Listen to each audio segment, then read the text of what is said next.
Hello, everyone. Welcome back to the channel, where we simplify business, finance, global trends, and investment insights. नमस्कार दोस्तों, क्या आप जानते हैं कि कुछ लोग सिर्फ अपने सपनों तक सीमित नहीं रहते, बल्कि पूरी दुनिया के सपनों को बदल देते हैं।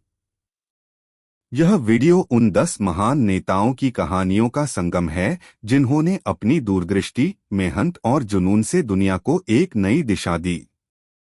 एलन मस्क, जिन्होंने अंतरिक्ष और इलेक्ट्रिक कारों की दुनिया बदल दी। सत्य नडेला, जिन्होंने माइक्रोसॉफ्ट को नई ऊंचाइयों पर पहुंचाया। और स्टीव जॉब्स, जिन्होंने टेक्नोलॉजी को हर इंसान की जिंदगी का हिस्सा बनाया।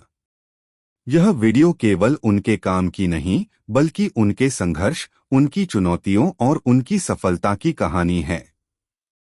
तो जुड़िए हमारे साथ और जानिए कि कैसे इन लीडर्स ने अपनी सोच और मेहनत से हमारे जीवन को बदल दिया। तो चलिए शुरू करते हैं। दोस्तों, कभी आपने सोचा है कि एक इंसान अकेले ही दुनिया को बदल सकता है? एक ऐसा शख्स जो अपने सपनों को पूरा करने के लिए किसी भी मुश्किल को पार करने को तैयार हो, चाहे वह कितनी भी बड़ी क्यों न हो। आज हम बात कर रहे हैं एक ऐसे इंसान की, जिसने अपनी मेहनत, अपने विजन और अपनी उम्मीदों से यह साबित कर दिया कि अगर आप ठान लें, तो असंभव कुछ भी नहीं। यह कहानी है एलन मस्क की।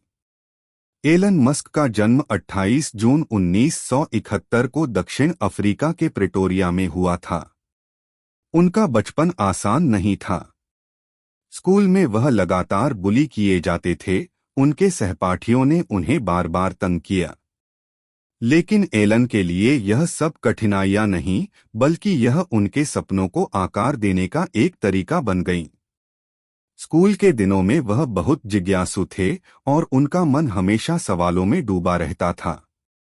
जब दूसरे बच्चे खेलों में व्यस्त होते थे, एलन किताबों में खोए रहते थे।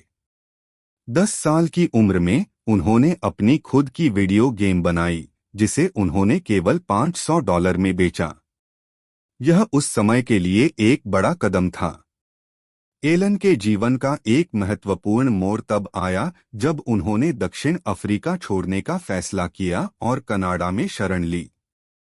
यहां से वह अमेरिका की ओर बढ़े, जहां उन्होंने पेंसिल्वेनिया यूनिवर्सिटी में दाखिला लिया। यह कदम केवल शिक्षा के लिए नहीं था, बल्कि वह अमेरिका में आकर अपने सपनों को नया आकार देना चाहते थे। कुछ सालों बाद वह सिलिकॉन वैली में पहुंचे, जहां तकनीकी उन्नति के तमाम रास्ते खुले थे। यहां से उनकी यात्रा ने नया मोड़ लिया। एलन ने 1996 में Zip2 नाम की अपनी पहली कंपनी शुरू की, जिसे उन्होंने अपने भाई के साथ मिलकर खड़ा किया। कंपनी का लक्ष्य था स्थानीय व्यापारों के लिए एक ऑनलाइन सॉफ्टवेयर तैयार करना। शुरुआत में उन्हें बहुत सारी कठिनाइयों का सामना करना पड़ा। उनके पास पैसा नहीं था, न ही बड़ा कार्यालय था। वह अपने ऑफिस में सोते थे और घंटों काम करते थे। लेकिन उनकी मेहनत रंग लाई और उनकी कंपनी को कॉम्पैक्ट ने $307 मिलियन में खरीद लिया। इस सफलता ने एलन को और भी बड़े सपनों को देखने की ताकत दी। लेकिन एलन की यात्रा यहीं नहीं रुकी। उन्होंने X.com नाम से एक और कंपनी शुरू की, जो बाद में पेपैल के रूप में प्रसिद्ध हुई। जब उन्होंने यह कंपनी शुरू की, तो ऑनलाइन भुगतान का बाजार बहुत छोटा था। लेकिन एलन का सपना बड़ा था। वह चाहते थे कि दुनिया भर में लोग किसी भी समय कहीं भी सुरक्षित रूप से पैसे भेज सकें। शुरुआत में बहुत सी समस्याएं आईं, खासकर जब उनकी टीम ने उन्हें कंपनी से बाहर कर दिया। लेकिन एलन ने हार नहीं मानी। पेपैल की सफलता इतनी बड़ी थी कि इसे 2002 में ईबे ने $1.5 बिलियन में खरीद लिया। लेकिन एलन की महत्वाकांक्षाएं अब और बढ़ चुकी थीं। उन्होंने अंतरिक्ष में इंसान को भेजने का सपना देखा और स्पेसएक्स की स्थापना की। 2002 में स्पेसएक्स को लॉन्च करने का निर्णय लिया, लेकिन यहां भी मुश्किलें कम नहीं थीं। शुरुआती 3 रॉकेट लॉन्च असफल रहे। कंपनी दिवालिया होने की कगार पर थी और एलन के पास पैसा तक नहीं बचा था। लेकिन एलन ने हार नहीं मानी और अपनी मेहनत से स्पेसएक्स को सफलता दिलाई। 2008 में स्पेसएक्स का रॉकेट फैल्कॉन एक पहली बार सफलतापूर्वक लॉन्च हुआ। इससे न केवल स्पेसएक्स को एक नई दिशा मिली, बल्कि यह इतिहास में एक महत्वपूर्ण घटना बन गई। आज स्पेसएक्स का नाम अंतरिक्ष विज्ञान में शीर्ष पर है। एलन मस्क ने जहां एक तरफ स्पेसएक्स के जरिए अंतरिक्ष में क्रांति लाई, वहीं दूसरी ओर वह टेस्ला के जरिए पृथ्वी पर भी बदलाव लाना चाहते थे। 2004 में उन्होंने टेस्ला मोटर्स का नेतृत्व किया, एक इलेक्ट्रिक कार बनाने वाली कंपनी जिसका लक्ष्य था पर्यावरण को बचाना और पेट्रोल डीजल पर निर्भरता कम करना। शुरुआत में लोग यह मानने को तैयार नहीं थे कि इलेक्ट्रिक कारें कामयाब हो सकती हैं। कई बार टेस्ला मुश्किलों से घिर गई, लेकिन एलन ने अपने दृढ़ निश्चय और मेहनत से इसे दुनिया की सबसे बड़ी इलेक्ट्रिक कार निर्माता कंपनी बना दिया। इसके बाद एलन मस्क ने कई ऐसे प्रोजेक्ट्स पर काम किया जिनसे दुनिया का भविष्य बदल सकता था, जैसे कि द बोरिंग कंपनी, जो ट्रैफिक के समस्या को हल करने के लिए सड़कों के नीचे सुरंगें बनाने का काम करती है। साथ ही उन्होंने न्यूरालिंक नामक कंपनी की स्थापना की, जिसका उद्देश्य है मानव मस्तिष्क और कंप्यूटर को जोड़ना। इसके अलावा उन्होंने सोलर सिटी को स्थापित किया, जिसका लक्ष्य सस्ती और सुलभ सोलर एनर्जी उपलब्ध कराना था। एलन मस्क का जीवन हमें यह सिखाता है कि अगर आप किसी चीज को बदलने का सपना देखते हैं, तो आपको मेहनत, निरंतरता और धैर्य के साथ काम करना होगा। उन्होंने अपनी असफलताओं से कभी हार नहीं मानी, बल्कि उनका मानना था कि असफलता से हम सीखते हैं और आगे बढ़ते हैं। उनकी कहानी यह साबित करती है कि अगर आप विश्वास रखें और अपने सपनों का पीछा करें, तो दुनिया में कोई भी सीमा नहीं है। अगर एलन मस्क अंतरिक्ष को छू सकते हैं, तो आपके सपने भी ऊंची उड़ान भर सकते हैं। बस अपने सपनों पर विश्वास करें।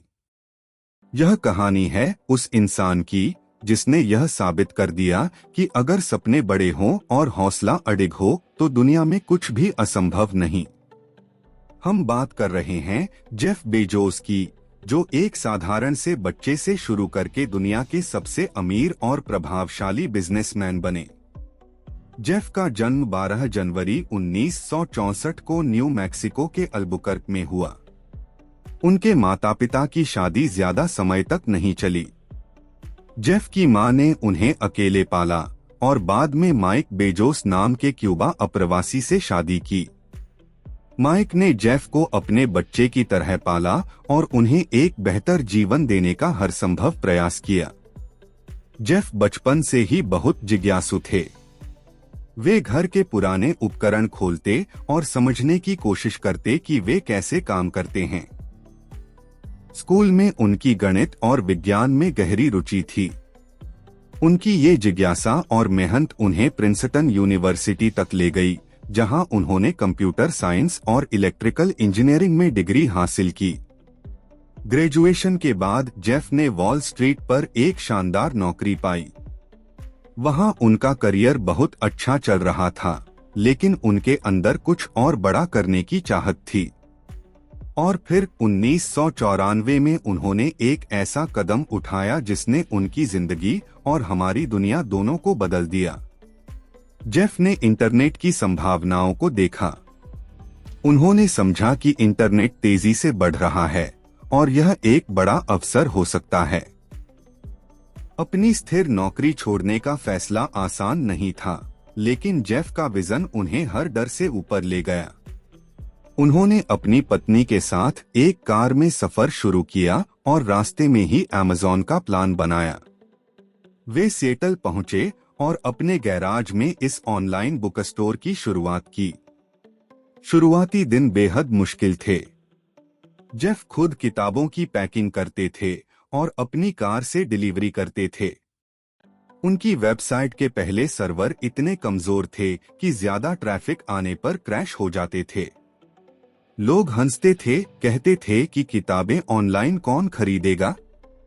लेकिन जेफ को अपने सपने पर विश्वास था। उन्होंने रात दिन मेहनत की, छोटी छोटी समस्याओं का हल निकाला और धीरे धीरे अमेज़न को एक बुक स्टोर से बढ़ाकर दुनिया का सबसे बड़ा ई-कॉमर्स प्लेटफॉर्म बना दिया।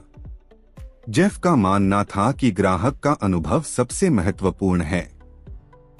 उन्होंने अमेज़न प्राइम जैसी सेवाओं की शुरुआत की, जिससे लोगों को तेज और सस्ती डिलीवरी मिली। उनकी सोच हमेशा लॉन्ग टर्म रही। वह सिर्फ आज का मुनाफा नहीं, बल्कि भविष्य का बाजार बनाना चाहते थे। यही सोच थी जिसने अमेज़न को न केवल ई-कॉमर्स का बादशाह बनाया, बल्कि क्लाउड कंप्यूटिंग, एंटरटेनमेंट और आर्टिफिशियल इंटेलिजेंस जैसे क्षेत्रों में भी लीडर बना दिया। लेकिन जेफ की यात्रा सिर्फ यही नहीं रुकी। उनका सपना था कि इंसान को अंतरिक्ष में भेजा जाए और यह यात्रा हर किसी के लिए सुलभ हो। इसी सपने के साथ उन्होंने ब्लू ओरिजिन की शुरुआत की। इसके अलावा उन्होंने दी वॉशिंगटन पोस्ट खरीदा और मीडिया इंडस्ट्री में भी बड़ा योगदान दिया। जेफ बेजोस की कहानी हमें यह सिखाती है कि बड़े सपने देखने से न डरें। चुनौतियां आएंगी, लोग हंसेंगे, लेकिन अगर आप अपने सपने पर डटे रहे तो सफलता निश्चित है। उन्होंने अपनी जिंदगी में हर मुश्किल को एक अवसर में बदल दिया। आज वह दुनिया के सबसे प्रभावशाली व्यक्तियों में से एक हैं। उनकी कहानी कहती है कि अगर आप खुद पर भरोसा करते हैं तो आप असंभव को भी संभव कर सकते हैं। तो दोस्तों, जेफ बेजोस की तरह बड़ा सोचिए, मेहनत कीजिए और अपने सपनों को साकार करने का साहस रखिए। दुनिया बदलने की शुरुआत आपके एक छोटे कदम से हो सकती है।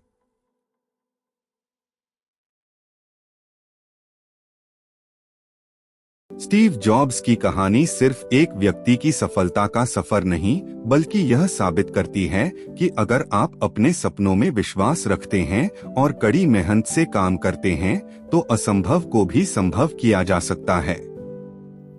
यह कहानी है जुनून, असफलताओं और दृढ़ निश्चय की। स्टीव जॉब्स का जन्म 24 फरवरी 1955 को कैलिफोर्निया में हुआ।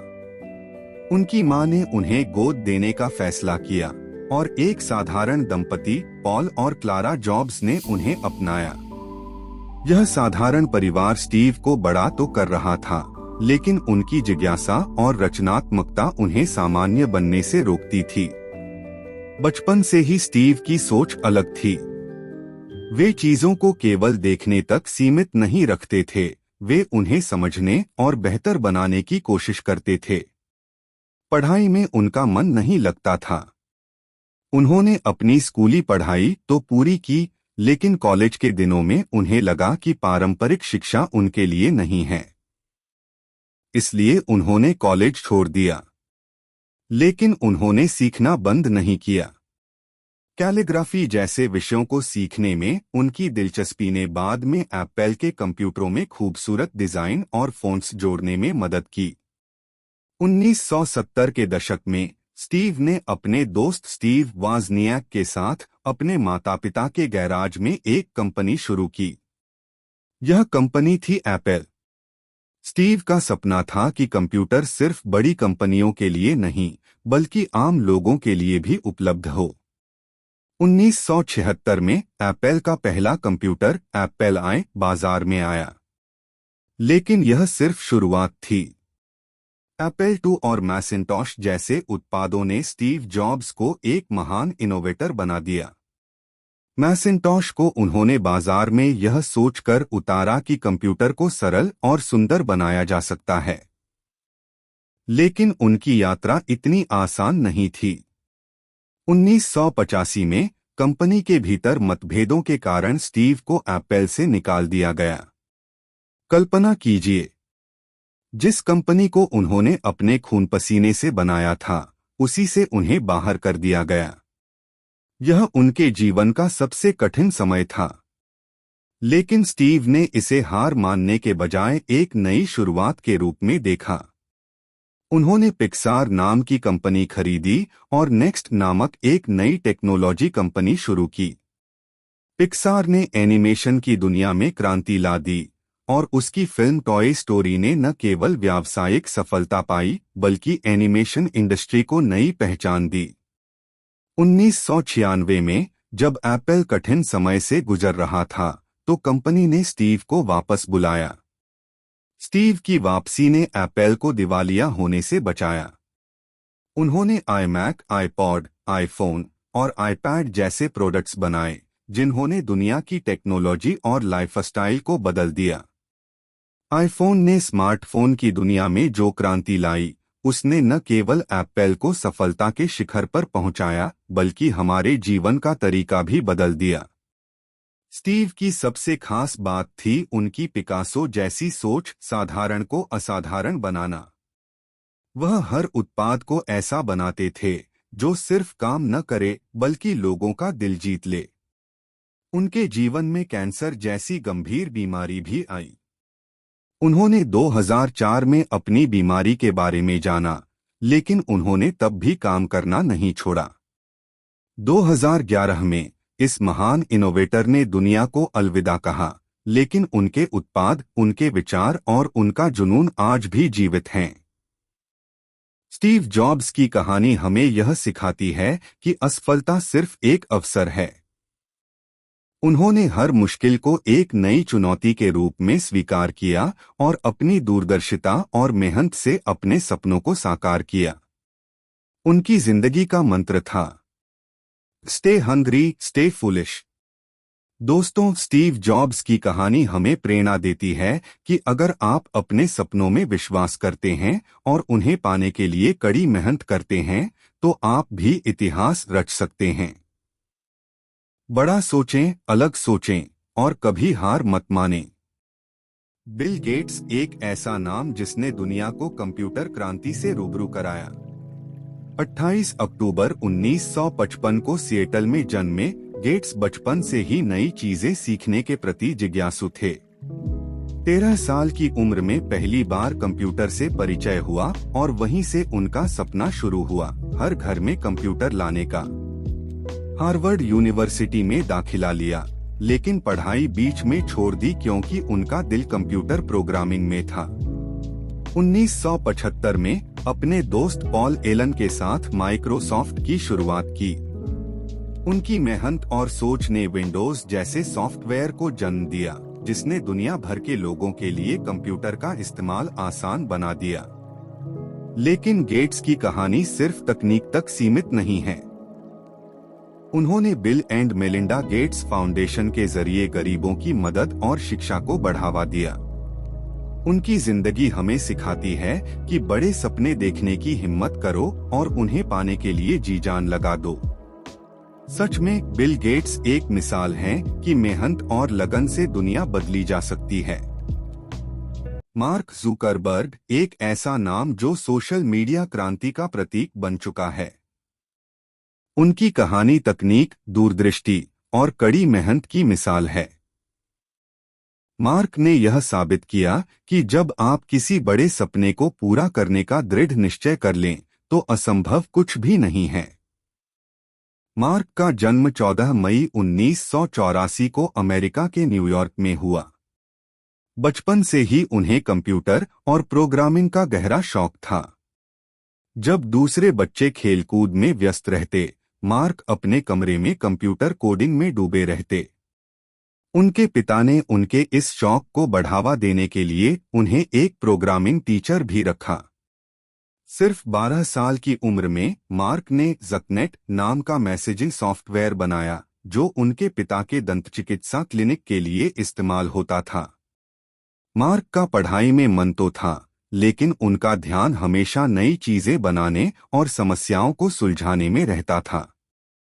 उन्होंने हार्वर्ड यूनिवर्सिटी में दाखिला लिया, जहां वह साइकोलॉजी और कंप्यूटर साइंस की पढ़ाई कर रहे थे।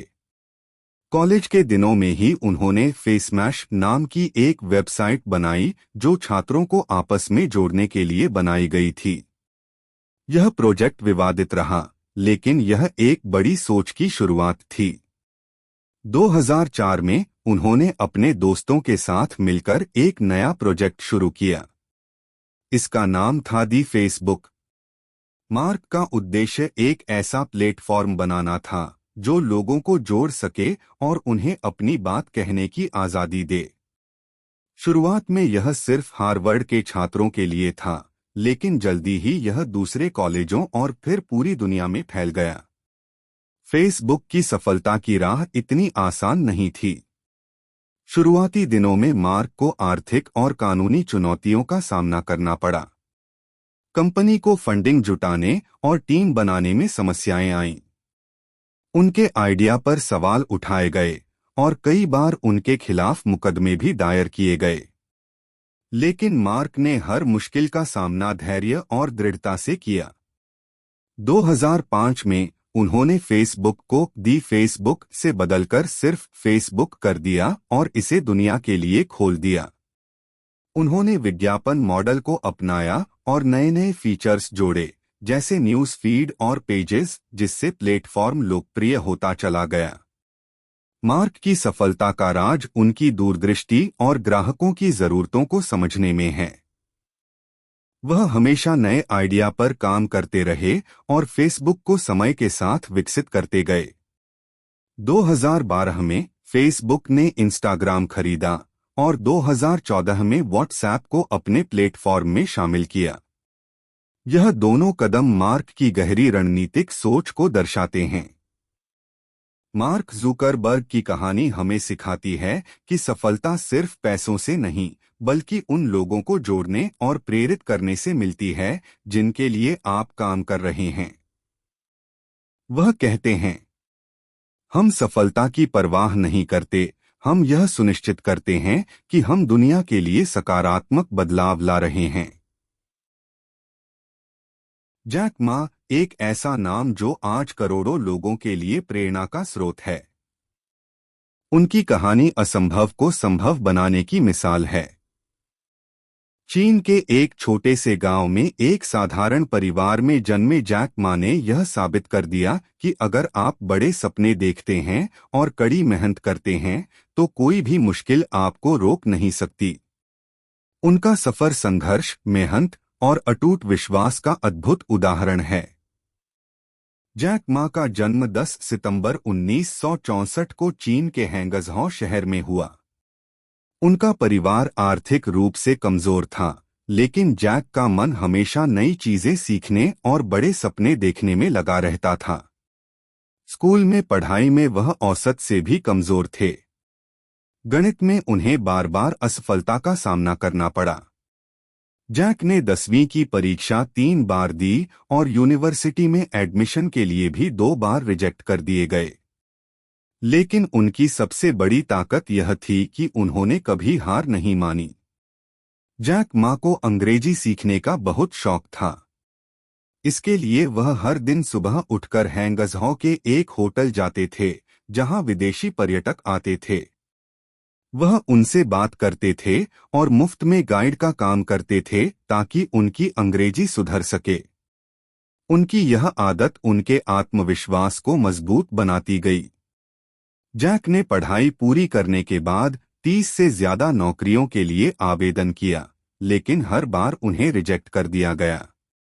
KFC में नौकरी के लिए 24 लोगों ने आवेदन किया था, जिनमें से 23 को चुन लिया गया और केवल जैक को मना कर दिया गया। यह उनके जीवन का कठिन समय था, लेकिन उन्होंने इसे अपने आत्मविश्वास को कमजोर नहीं होने दिया। 1995 में जब जैक मा अमेरिका गए, तब पहली बार उन्होंने इंटरनेट देखा। उन्होंने महसूस किया कि इंटरनेट एक ऐसा प्लेटफॉर्म हो सकता है जो दुनिया को जोड़ सकता है। लेकिन चीन में उस समय इंटरनेट के बारे में कोई जानकारी नहीं थी। जब उन्होंने चीन लौटकर एक ऑनलाइन बिजनेस शुरू करने का सोचा, तो लोग उनके विचार का मजाक उड़ाने लगे। 1999 में जैक मा ने अपने दोस्तों और परिवार से 17 लोगों को इकट्ठा किया और एक छोटे से अपार्टमेंट में अलीबाबा की शुरुआत की। शुरुआत में उनके पास कोई बड़ा निवेश नहीं था और न ही तकनीकी ज्ञान, लेकिन उनके पास एक स्पष्ट विजन और आत्मविश्वास था। उन्होंने छोटे और मझोले व्यापारियों को एक ऐसा प्लेटफॉर्म दिया जहां वे अपने प्रोडक्ट्स को ग्लोबल मार्केट में बेच सकें। शुरुआत में अलीबाबा को बहुत सारी कठिनाइयों का सामना करना पड़ा। जैक मा को कई बार निवेशकों ने नकार दिया, लेकिन जैक ने कभी हार नहीं मानी। उन्होंने छोटी छोटी समस्याओं को सुलझाकर अपनी टीम के साथ मेहनत जारी रखी। धीरे धीरे अलीबाबा एक ग्लोबल ई-कॉमर्स कंपनी बन गई। आज यह कंपनी न केवल चीन बल्कि पूरी दुनिया के लाखों व्यापारियों और ग्राहकों को जोड़ती है। जैक मा का विश्वास था कि असफलता हमें सिखाती है कि आगे कैसे बढ़ना है। उनका कहना है, आज कठिन है, कल और भी कठिन होगा, लेकिन परसों बहुत खूबसूरत होगा। आज जैक मा सिर्फ एक सफल उद्यमी नहीं, बल्कि एक ऐसे व्यक्ति हैं जिन्होंने अपनी सोच और मेहनत से लाखों लोगों को प्रेरित किया है। उन्होंने यह साबित कर दिया कि अगर आप हार मानने को तैयार नहीं हैं, तो दुनिया में कुछ भी संभव है।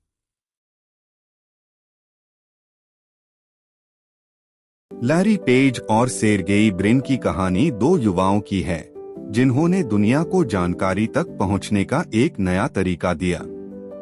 यह कहानी सिर्फ एक कंपनी की नहीं, बल्कि उस सोच की है जिसने लोगों के जीवन को आसान बना दिया।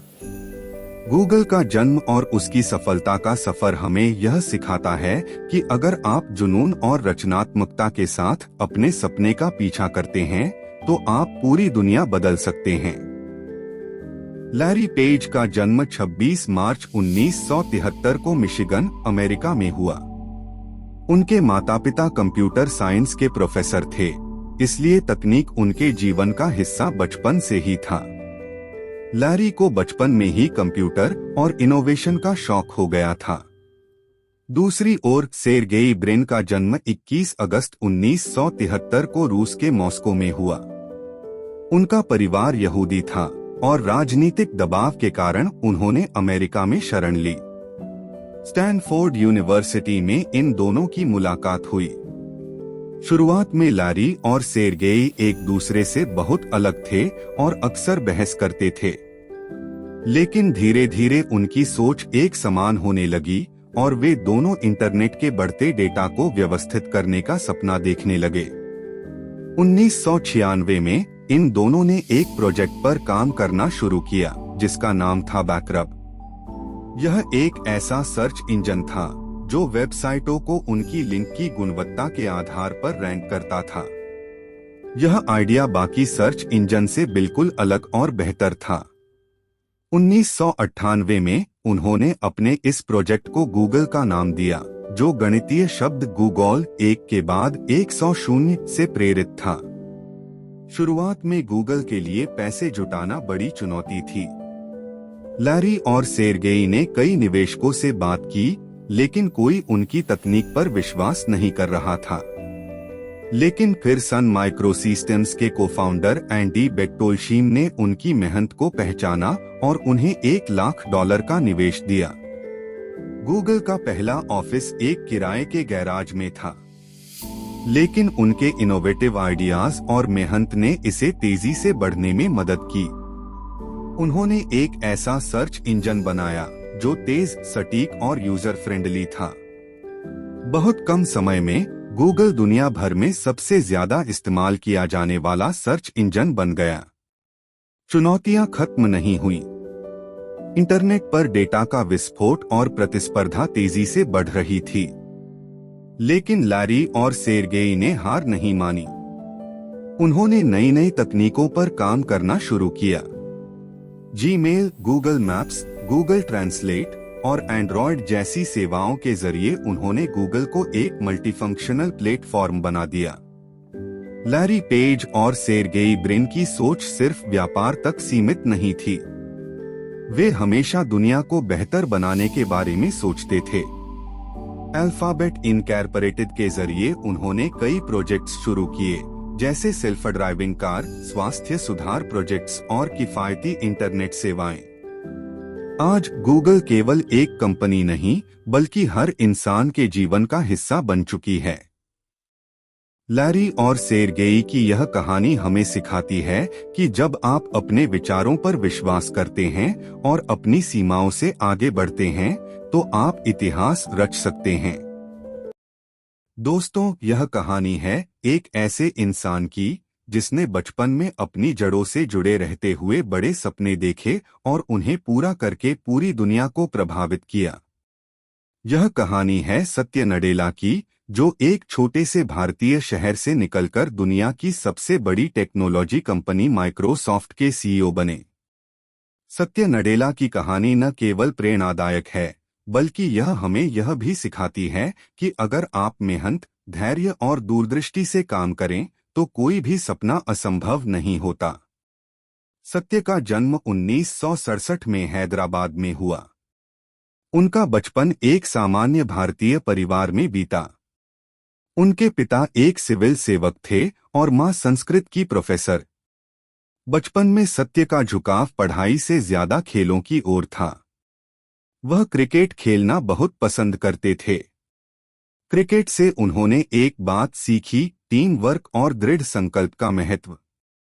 यह सीख उनके जीवन में बहुत काम आई। हालांकि पढ़ाई में उनकी रुचि धीरे धीरे बढ़ी, खासकर कंप्यूटर साइंस में। सत्य ने मणिपाल इंस्टीट्यूट ऑफ टेक्नोलॉजी से अपनी इंजीनियरिंग की पढ़ाई पूरी की। यहां से उनकी यात्रा ने एक नया मोड़ लिया। सत्य को अमेरिका में यूनिवर्सिटी ऑफ विस्कॉन्सिन में मास्टर्स के लिए दाखिला मिला और वहीं से उनके सपनों को असली उड़ान मिली। अमेरिका में अपनी पढ़ाई के दौरान सत्य को समझ में आया कि टेक्नोलॉजी केवल एक साधन नहीं है, बल्कि यह दुनिया को बदलने की शक्ति रखती है। उन्होंने अपनी पढ़ाई पूरी करने के बाद सुन माइक्रोसिस्टम्स में काम किया और फिर 1992 में माइक्रोसॉफ्ट का हिस्सा बने। माइक्रोसॉफ्ट में काम करना आसान नहीं था। शुरुआती दिनों में सत्य को अपनी पहचान बनाने के लिए कड़ी मेहनत करनी पड़ी, लेकिन उनके काम के प्रति समर्पण और नई चीजें सीखने की उनकी भूख ने उन्हें आगे बढ़ने में मदद की। माइक्रोसॉफ्ट में सत्य ने कई महत्वपूर्ण प्रोजेक्ट्स पर काम किया। उन्होंने कंपनी के क्लाउड कंप्यूटिंग डिवीजन को लीड किया और एज्योर को विकसित करने में महत्वपूर्ण भूमिका निभाई। लेकिन यह सफर बिना चुनौतियों के नहीं था। माइक्रोसॉफ्ट उस समय बाजार में पिछड़ रहा था। गूगल, अमेज़न और एप्पल जैसी कंपनियां तेजी से आगे बढ़ रही थीं और माइक्रोसॉफ्ट की रणनीतियां पुरानी लगने लगी थीं। सत्य ने इस चुनौती को अवसर में बदलने का फैसला किया। 2014 में सत्य को माइक्रोसॉफ्ट का सीईओ बनाया गया। यह माइक्रोसॉफ्ट के इतिहास का एक महत्वपूर्ण मोड़ था। उन्होंने अपने नेतृत्व में कंपनी की संस्कृति को पूरी तरह बदल दिया। जहां पहले कंपनी प्रतिस्पर्धा पर ध्यान देती थी, सत्य ने सहयोग और इनोवेशन पर जोर दिया। उन्होंने क्लाउड कंप्यूटिंग, आर्टिफिशियल इंटेलिजेंस और ओपन सोर्स टेक्नोलॉजी को प्राथमिकता दी। सत्य का मानना था कि टेक्नोलॉजी का असली उद्देश्य दुनिया को बेहतर बनाना है। लेकिन इस सफर में सत्य को कई व्यक्तिगत चुनौतियों का भी सामना करना पड़ा। उनके बेटे जैन का जन्म एक दुर्लभ बीमारी के साथ हुआ था। यह उनके जीवन का सबसे कठिन समय था, लेकिन इस अनुभव ने उन्हें और भी अधिक संवेदनशील और सहानुभूतिपूर्ण बनाया। उन्होंने यह सीखा कि एक अच्छे लीडर को केवल बिजनेस में ही नहीं, बल्कि मानवता में भी विश्वास करना चाहिए। आज माइक्रोसॉफ्ट उनके नेतृत्व में नई ऊंचाइयों पर है। कंपनी का मूल्य $2 ट्रिलियन से भी अधिक हो गया है। लेकिन सत्य ने जो सबसे बड़ी बात दिखाई, वह यह है कि सफलता केवल पैसा कमाने में नहीं है। उन्होंने माइक्रोसॉफ्ट को एक ऐसी कंपनी बनाया जो लोगों के जीवन में वास्तविक बदलाव लाने के लिए काम करती है।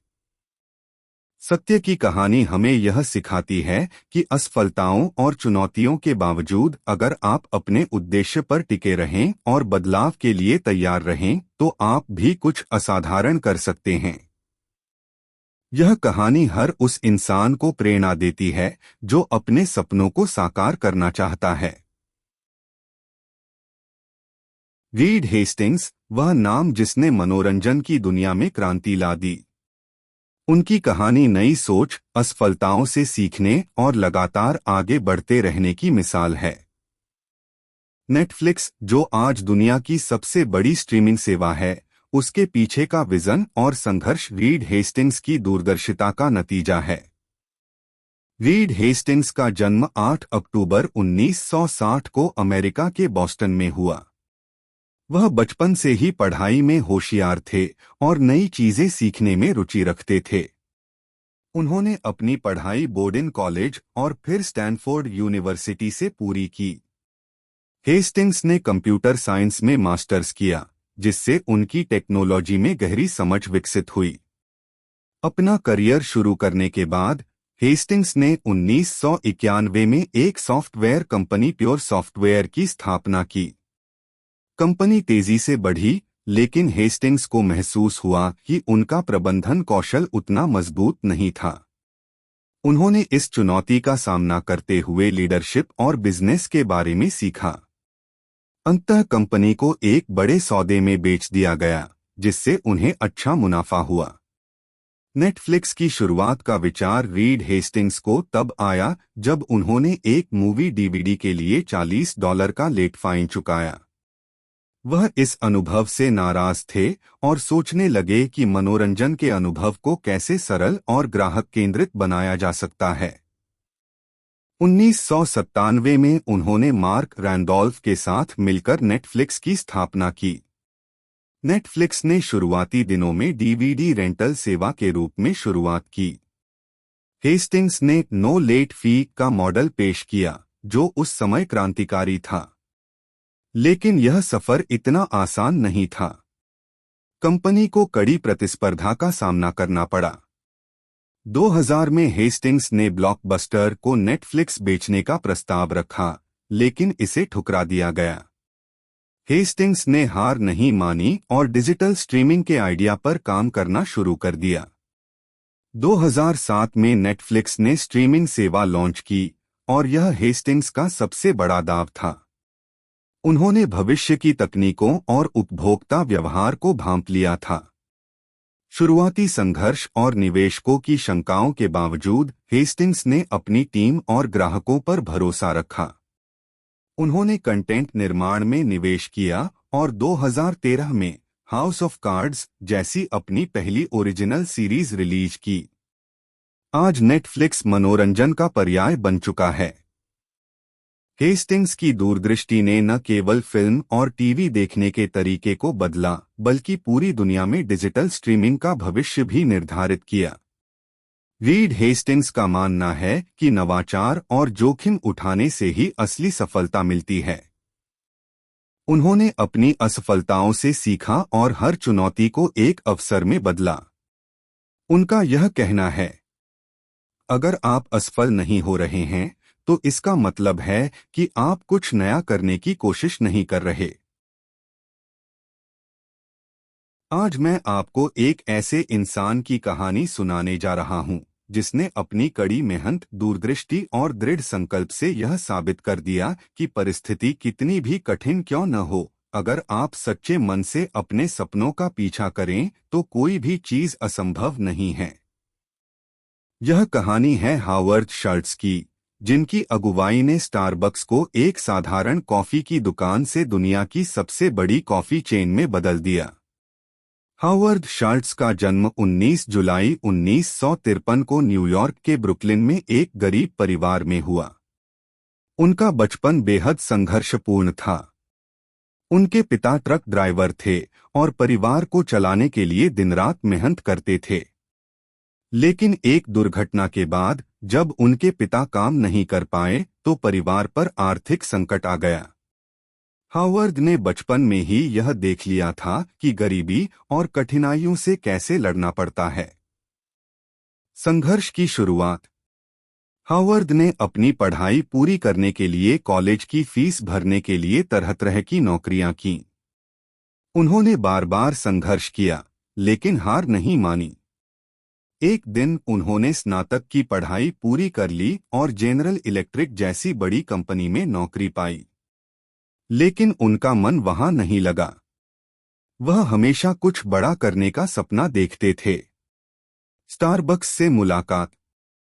1981 में हार्वर्ड ने पहली बार स्टारबक्स की एक छोटी दुकान देखी, जो उस समय सिर्फ एक कॉफी बीन्स और उपकरण बेचने की दुकान थी।